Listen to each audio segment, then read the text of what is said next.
공직자 이해충돌 방지법이 어제 국회를 통과했습니다. 제출된 지 무려 8년 만인데 LH 직원들의 땅 투기 의혹 이후 논의가 탄력을 받았습니다. 한편 이르면 오늘 차기 검찰총장 후보자가 정해질 것으로 예상됐는데 박범계 법무부 장관이 심사숙고한 뒤 다음 주쯤 문재인 대통령에게 제청하겠다고 밝혔습니다. 2달 가까이 공석인 검찰총장 자리에 누가 앉게 될지, 또 최종 후보에서 탈락한 이성윤 지검장의 운명은 어떻게 될지 김광삼 변호사와 함께 살펴보겠습니다. 안녕하십니까? 네, 안녕하세요. 먼저 어제 국회 임시회 본회의에서 통과된 이해충돌 방지법부터 좀 살펴보도록 하죠. 네. 이게 발의가 된 게 2013년이에요. 네, 그때 이제 기간이 꽤 오래 걸렸는데 그만한 이유가 있었습니까? 일단 이제 국가권익위에서 발의를 하고, 근데 정반도 해서 국회에서 이제 발의했는데 폐기되고, 발의했는데 폐기되고, 근데 결국 8년이 걸렸어요. 네. 그래서 네. 그간에 많은 시민단체랄지 국민들이 비판을 많이 했어요. 그렇죠. 결과적으로 국회의원들이 이런 이해충돌과 관련된 법률 제정을 미룸으로 말미암아서 자신들의 어떤 이득을 위한 것이 아니냐. 그런데 이번에 이제 LH 사건이랄지 또 지방자치단체의 의원들이 투기한 것이 굉장히 발각이 되면서 민심이 아주 악화됐죠. 특히 네. 지난 재보궐선거에도 영향을 많이 미쳤기 때문에 8년 동안 끌어왔지만 결국 이제 더 이상 미룰 수가 없기 때문에 이번에 이제 전격적으로 통과가 됐고, 원래의 정부 안보다도 좀 많이 여러 조항들이 강화가 됐어요. 네. 그래서 이 부분 굉장히 바람직하지만 이제 범위가 굉장히 확대되다 보니까 사각지대도 있을 수 있고, 그래서 약간의 이제 우려가 있는 건 사실이죠. 지금 화면에 나오고 있습니다만은 이해충돌 방지법의 적용 대상이 한 190만 명 정도 대상이 된다고 하는데, 뭐 사각지대도 말씀하셨잖아요. 이 지금 지정된 그 대상을 놓고도 논란이 있지 않습니까? 이 190만 명이 되는데 예. 사실은 뭐 재산을 등록한다랄지 아니면 이해관계에 있으면 이제 신고하도록 돼 있거든요. 그리고 회피하도록 돼 있고, 또 뭐 부동산 관련 업무를 하는 경우에 있어서 뭐 자기의 배우자랄지 직계 존비서 이런 경우에 부동산 취득하면 뭐 신고를 하는 거랄지, 여기에 이제 제재를 하는 거랄지, 이런 것들이 이제 망라되어 있는데 과연 190만 명을 다 이걸 컨트롤할 수 있을까? 이런 문제가 좀 굉장히 남아 있어요. 그리고 네네. 사실 이제 하급직 공직자랄지 뭐 공공기관 종사자들은 굉장히 불만이 있을 수 있죠. 왜냐하면 부동산 관련해서 취득할 때마다 뭐 신고를 해야 한다랄지 그런 것들이 있기 때문에 과연 실질적으로 이게 관리 감독이 가능하냐, 뭐 이런 부분들, 그래서 여러 가지 이제 볼멘 소리 나오고 있습니다만 이미 법이 제정되어 있기 때문에 예. 일단 뭐 관련된 시행 법률을 제정해야 하고요. 그것이 얼마나 실효적으로 집행이 되느냐에 따라서 이해충돌 방지법이 효과를 발휘하느냐 여부가 결정이 되겠죠. 예. 네. 패키지 법안이라고 할 수 있는 국회의원 이해충돌 방지 법안도 통과가 되는데, 뭐 따로 법안이 있는 게 아니라 국회법 개정안을 통해서 이제 법이 시행이 되는데 말이죠. 이 내용도 잠시 좀 짚어주시죠. 일단 국회의원은 이해충돌 방지법의 대상이 됩니다. 네. 그러니까 그 안에 공직자에 포함이 돼요. 근데 이제 국회의원 자체는 국회의원이라는 특수한 상황이 있거든요. 그래서 국회의원 같은 경우는 특히 이제 상임위와 관련해서 이제까지 이해충돌 관련된 문제가 많이 발생했어요. 네. 특히 전 국민의힘의 의원이던 박덕흠 의원이 국토위 간사였는데 일가에게 뭐 어떤 피감기관으로부터 봉사를 뭐 수급하게 해준다랄지, 아니면 이제 손혜원 같은 경우는 목포 재생 관련 도시 재생 사업과 관련해서 뭐 친척이 투자를 한다랄지, 이제 이런 부분들이 많이 문제가 됐기 때문에 국회법에서는 이해충돌 방지법이 적용이 되는데 국회의원으로서 특수한 상황에 대해서 제어할 수 있는 그런 이제 조항들이 이번에 이제 추가가 됐다 이렇게 볼 수 있고요. 근데 대표적인 것이 그런 거죠. 국회의원이 당선이 되면 당선이 결정된 30일 이내에 자신이 이전에 이제 민간 업무 영역 활동을 했을 거 아니에요. 네. 이게 이해충돌에서 굉장히 중요한 부분이거든요. 그래서 그런 어디에서 활동했는지 반드시 등록을 하게 돼 있고, 직계 존비석이랄지 배우자, 자신의 주식 보유 현황, 부동산 보유 현황을 국회 이제 윤리위원회에 등록하도록 그렇게 법이 제정이 됐습니다. 네. 근데 사실 그동안에는 이런 부분에서 문제가 생긴다 하더라도 사실 처벌 수위도 상당히 낮고, 그리고 이제 동료 국회의원들이 이걸 또 징계를 정하다 보니까 뭐 셀프 징계다 이런 논란도 많았는데요. 이런 부분에 대해서는 뭐 보완이 됐습니까? 이번도 지금 비판이 나오고 있어요. 예. 그러니까 이제 국회의원 같은 경우에 지금 뭐 이해충돌 방지법을 제외하고 국회의원 같은 경우에 위반을 했을 때는 국회의원 윤리심의위원회에서 이걸 징계를 하고 네. 여러 가지 조치를 취하도록 되어 있는데 네. 이제까지 국회의원이 징계받은 사례가 거의 없거든요. 그럼 이런 상황이 있어서도 만약에 문제가 되고 위반했을 경우에 그 징계 자체도 윤리심의위원회에서 여는데 국회의원들이 한다는 거죠. 예.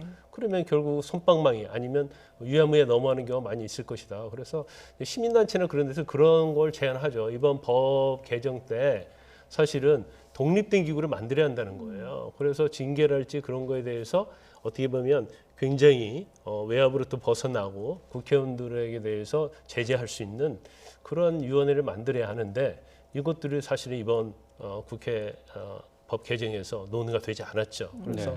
아마 또 시민단체에서 줄기차게 이 부분을 요구할 가능성이 크다 이렇게 봅니다. 네, 예. 그렇군요. 자, 계속해서 다음 주제로 좀 넘어가 보도록 하겠습니다. 어제 이제 검찰총장 후보 추천위원회가 4명의 총장 후보를 압축을 했는데요. 박범계 장관이 이르면 오늘 중에 최종 후보를 제청하지 않겠느냐 했는데 박 장관은 지금 이제 심사숙고해서 다음 주쯤에 제청하겠다 이렇게 밝혔어요. 어제 축소가 된 4명의 후보의 면면들을 좀 살펴봐 주시죠. 일단 어제는 원래는 이제 그 국민 추천을 했다고 그래서 추천위원회 14명인데 그중에 이제 한동훈 검사장이 동의를 하지 않았기 때문에 13명이 네. 추천이 올라갔어요. 그래서 추천위원회에서는 1차 투표를 한 거예요. 그래서 각 위원 9명이 있는데 9명이 4명씩을 투표를 한 겁니다. 네. 그래서 거기에서 가장 다수가 나온 2명 그리고 그러면 13명 중에 2명이니까 11명 남지 않습니까? 네. 또 11명 중에서 한 표도 못 받은 그런 후보가 있다고 그래요. 그거 다 제외하고 네. 또 투표를 해가지고 또 2명을 또 추가로 한 거죠. 그래서 지금 화면에 나옵니다만은 네. 김호수 전 법무부 차관 이분은 전남 영광 출신이에요. 그런데 이전에 박상기 전 법무부 장관, 조국 전 장관, 추미애 장관과 같이 이제 검찰 개혁을 할지 그런 일을 많이 해왔기 때문에 네. 상당히 이제 친여권 성향으로 좀 분류되고요. 기수는 좀 높습니다. 그다음에 이제 구본선 고검장 같은 경우에도 사실은 굉장히 어떤 수사랄지 정책에 있어서 굉장히 무난한 인사로 평가를 받고 있어요. 네. 그런데 지난번 추미애 전 장관과 윤석열 총장과 갈등이 있을 때 고검장들이 반대하는 성명 발표했잖아요. 거기에 참여한 적이 있고요. 그다음에 이제 배성범 법무연수원장은 원래 지금 이성윤 중앙지검장 직전에 중앙지검장을 했었고요. 예, 그렇죠. 그 당시 이제 윤석열 총장이 이제 총장직을 수행을 하고 있었죠. 그래서 관련된 뭐 여러 가지 조국 수사랄지 현 정부 관련된 수사를 좀 많이 했기 때문에 현 정부 입장에서 좀 거꾸로운 그런 이제 검사다 볼 수 있고 조남관 대검 차장 예. 지금 총장의 직무 대행을 하고 있지 않습니까? 네.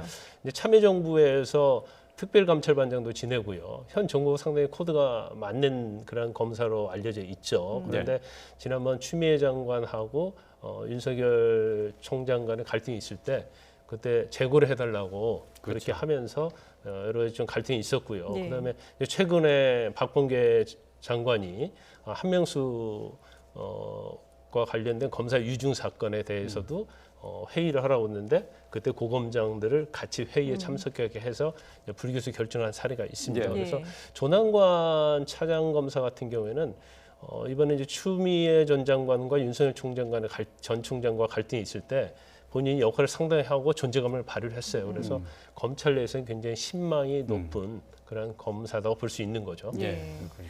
근데 이 검찰총장 후보 작업이 좀 길어질 줄 알았는데 생각보다 되게 빨리 진행이 되면서 이러면 오늘 최종 후보자도 나오지 않겠느냐라는 예상을 했었는데 박 장관이 이제 심사숙고하겠다라고 밝혔잖아요. 뭘 고민을 하는 걸까요? 일단 이전에 어떤 검찰총장에 대한 지명 절차하고는 이번 절차는 굉장히 많이 대비되는 측면이 여러 가지가 있어요. 그리고 네. 가장 그중에 중요한 부분이 시간이 굉장히 많이 지체되고 있어요. 그러니까 지난달 4일 날 윤석열 총장이 사퇴를 했기 때문에 네. 바로 후보 추천위원회를 소집을 해서 후보를 압축하고 그중에 한 명을 장관이 대통령에게 제청을 해야 하는데 지금 벌써 2달 가까이 됐지 않습니까? 그렇죠. 그리고 추천 과정에서도 이성윤 중앙지검장이 포함되냐 포함되지 않느냐 그렇죠. 이게 가장 많은 언론의 주목을 받았거든요. 관심이었죠. 그래서 예.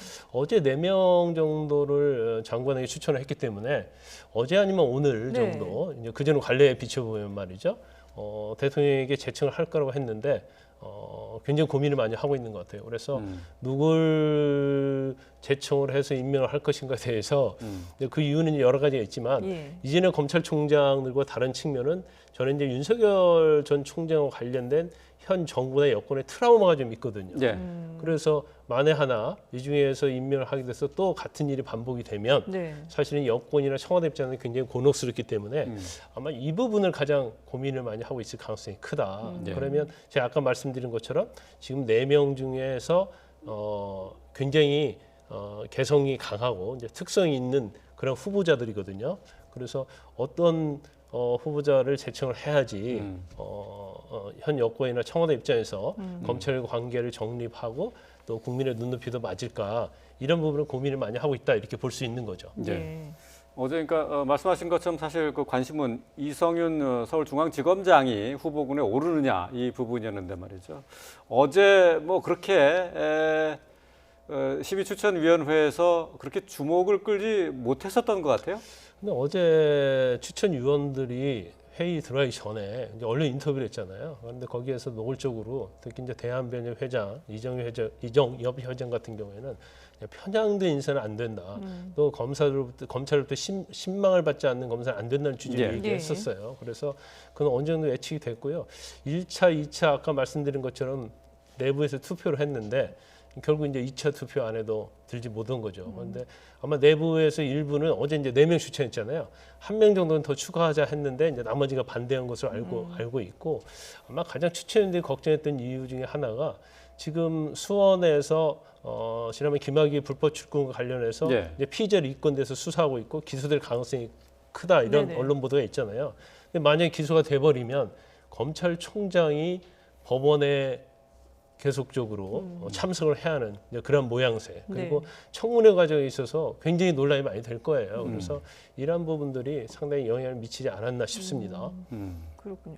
그러면 이성윤 지검장은 앞으로 어떻게 될까요? 제가 생각할 때는 이성윤 지검장은 지금 여권이나 이제 예. 청와대 입장에서는 굉장히 신뢰할 만한 검사로 꼽고 있어요. 그래서 사퇴를 한달지 그런 건 원하지 않을 거예요. 그런데 네. 이제 변수는 있는 거예요. 지금 4명의 후보자 중에서 누가 되느냐에 따라서 경우에 따라 사퇴할 수도 있죠. 특히 조남건 대검차장이 검찰총장이 되면 조남건 차장은 24기예요. 이성윤 지검장은 23기입니다. 그럼 후배가 총장이 되는 거잖아요. 네. 그러면 사퇴 이전에 이제 관례에 비치면 용퇴하는 경우가 많이 있었거든요. 네. 그럼 용퇴를 할 수밖에 없는 상황이 올 수가 있어요. 그렇지만 김호수 전 차관이 총장으로 임명이 되면 20기거든요. 그렇기 때문에 뭐 고검장으로 이성윤 지검장이 승진할 수도 있고 그 자리에 있을 수 있겠죠. 근데 여권에서 제일 원하는 카드는 김호수 전 차관이 될 수 있다고도 봐요. 왜냐하면 네. 김호수 전 차관은 아까 말씀드렸지만 전 장관의 호흡을 맞췄고 검찰 개혁의 앞장을 서왔을 뿐만 아니라 네. 상당히 친여권 성향으로 알려져 있거든요. 그러면 많은 사건을 중앙지검에서 하고 있거든요. 특히 현 정부랄지 여권과 관련된 수사를. 그러면 이성윤 지검장이 중앙지검장으로 있고 친여권 성향을 가지고 있는 김호수 전 차관이 총장으로 있으면 예. 사실 현 정부 입장에서는 굉장히 부담이 없을 수가 있다고 볼 수가 있어요. 예. 그렇지만 예. 꼭 그런 카드를 갔을 때의 어떤 민심이랄지 이런 것을 생각해 볼 수밖에 없고 예. 지금 기간이 얼마 안 남았잖아요. 예. 그래서 관리형으로 간다고 한다면 또 다른 변수가 있을 수 있죠. 예. 뭐 이성윤 지검장 같은 경우는 이제 김학의 전 차관의 불법 출국 금지 의혹과 관련해서 지금 수사를 받고 있는데 이제 수사 심의위가 내달 이제 10일에 열리는데 말이죠. 네. 이것도 이제 이성윤 지검장의 향후 행보에도 영향을 미칠 것으로 이렇게 예상을 할 수가 있을 것 같습니다. 네. 자, 지금까지 김광삼 변호사와 함께했습니다. 오늘 말씀 잘 들었습니다.